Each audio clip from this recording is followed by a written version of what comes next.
Press release এবং সাংবাদিকদের briefing করেছেন। ব্রিফিংটা হলো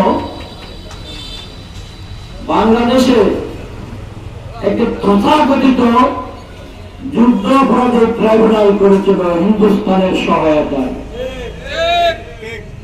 এই ট্রাইব্যুনালের মাধ্যমে বাংলাদেশের দেশপ্রেমিক, বাংলাদেশের মানুষের মনের কথা যারা বলত, বাংলাদেশের মানুষের রাজনীতি যারা করত, বাংলাদেশের অখণ্ডতাকে যারা বিশ্বাস করত, যারা হিন্দুস্তানের তাবেদারি করত না, তাদেরকে ফাঁসির মঞ্চে তুলে দিয়েছেন।